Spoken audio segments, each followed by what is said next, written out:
La chute de cheveux, évidemment, c'est un grand thème. Il y a plein de petites combinaisons sympathiques. Une que je donne souvent aux patients, c'est de prendre de lait de soja, du vinaigre de riz, de mélanger un petit peu le tout et de faire des petits massages sur les zones qui ont été touchées et de faire ça tous les 2 jours.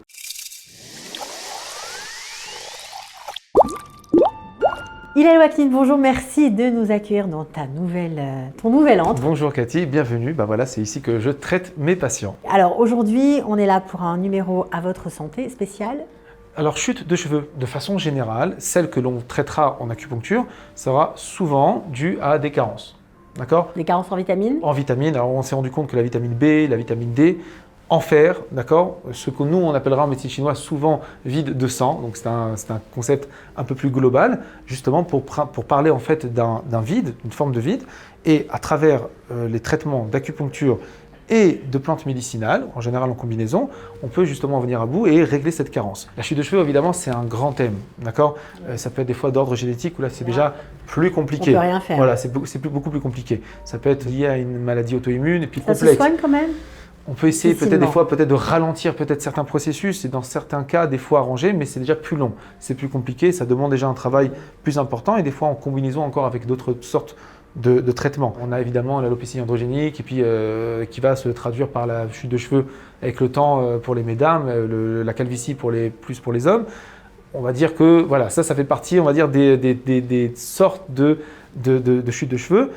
Il y a la fameuse alopécia, d'accord, donc l'alopécia, on va dire liée à un stress par exemple, d'accord, où d'un coup une personne elle se réveille le matin, puis hop, il y a un petit trou, d'accord, où il y a plus de cheveux. Elle perd ses cheveux. D'accord, en général c'est subi, ça arrive d'un coup et encore une fois les raisons sont multiples, donc des fois c'est aussi hormonal, des fois c'est lié à un stress très important.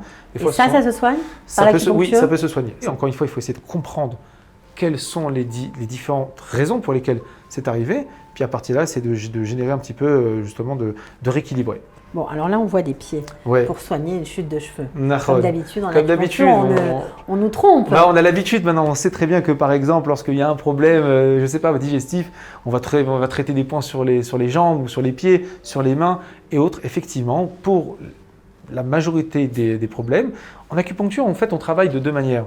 On travaille ce qu'on appellera de façon distale, c'est-à-dire à distance, donc des points qui vont avoir une influence sur le reste du corps à travers les méridiens qui circulent selon la médecine chinoise sur le corps, et des points qu'on dira local, c'est-à-dire en réalité sur place. Alors là, je vais travailler sur les pieds, sur les mains. Tu vas nous expliquer tout à fait. Ce que tu fais. Alors je vais mettre quelques points. Alors d'abord, on a l'habitude donc de faire toutes sortes de tests où on dira ça s'ingère en fait dans le cadre du diagnostic, où on prend en fait le pouls chinois. Alors c'est un cours en lui-même, je ne vais pas en parler maintenant parce que c'est très long, mais on le prend d'abord des 2 côtés, on le prend avec ses 3 doigts, et puis en vérité avec chacun des doigts, on va en fait ressentir une énergie spécifique. En vérité, je vais des fois introduire mes doigts un peu plus profondément, des fois un peu plus en extérieur, et en jouant avec mes 3 doigts, je vais pouvoir ressentir en fait l'énergie d'un des organes dans le corps. Cette action que je fais là sur le bras gauche, je vais le faire aussi sur le bras droit. Parce qu'en vérité, ça nous permettra d'avoir en fait une idée de tout ce qui se passe dans les énergies dans le corps.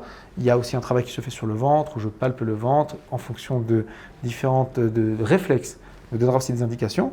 Et une écoute très importante, c'est ce qu'on appelle l'observation de la langue.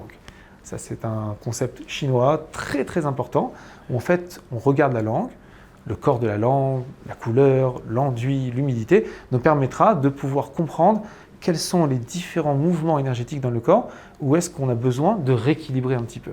Alors, je vais commencer maintenant avec l'acupuncture. Voilà, je suis en train d'insérer des points d'acupuncture, très importants, très efficaces, qu'on retrouvera évidemment dans plein d'autres protocoles. Donc, là, pour parler de point 1, c'est le point numéro 6 de la rate, on va voir le point numéro 4 du foie. Je vais aller sur l'autre côté, je vais utiliser un point du méridien des reins. Pour la médecine chinoise, les cheveux et les reins sont très liés ensemble. C'est intéressant parce qu'en fait, on retrouve à travers l'énergie des reins, en fait, l'action qui permettra justement d'activer le processus de priha des cheveux. Alors, notre fameux point 3 des reins, point super important qui fait partie, on l'appelle aussi un point yuan, c'est un point source pour la médecine chinoise qui va nous permettre de pouvoir booster énormément l'énergie des reins. On va se diriger gentiment vers la main. Alors, combien de temps la pose des aiguilles à peu près? Alors, on a l'habitude en acupuncture, une séance, on va dire, normale, va durer à peu près entre 20 à 30 minutes. En fonction du besoin, elle peut des fois continuer sur 45 minutes.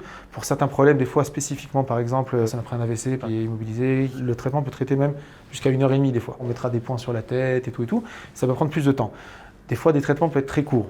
Ça veut dire en 7-10 minutes. Il n'y a pas de règle quoi en fait. Non, il y a une règle. Elle dure en général entre 20 et 30 minutes, mais il peut avoir en fonction du problème, des fois, un temps soit un peu plus rétréci, soit plus long. Tout à fait. Alors maintenant, ce qui va se passer, c'est qu'on va laisser donc les aiguilles, comme on dira, cet espace un petit peu vacant, un peu de temps justement pour le patient.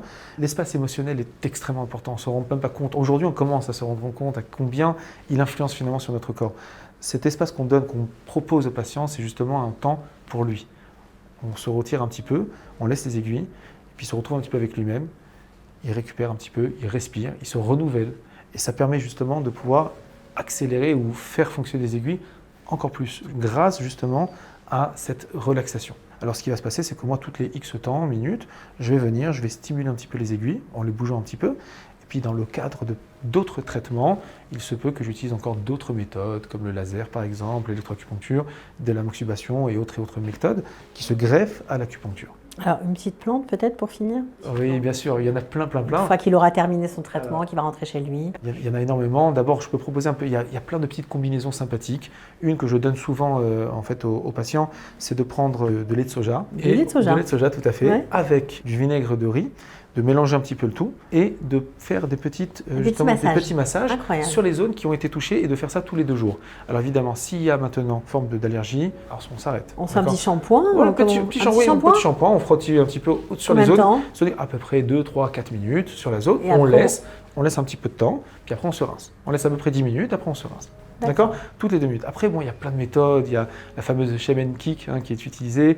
Il y a une formule de plante, Qibao Menrendan, qui est hyper utilisée en médecine chinoise pour les différents troubles, pour justement la perte de cheveux. Alors on a parlé bien sûr des plantes pour aider à freiner en fait la chute des cheveux, mais ça me paraît quand même bizarre qu'on ne touche pas la tête.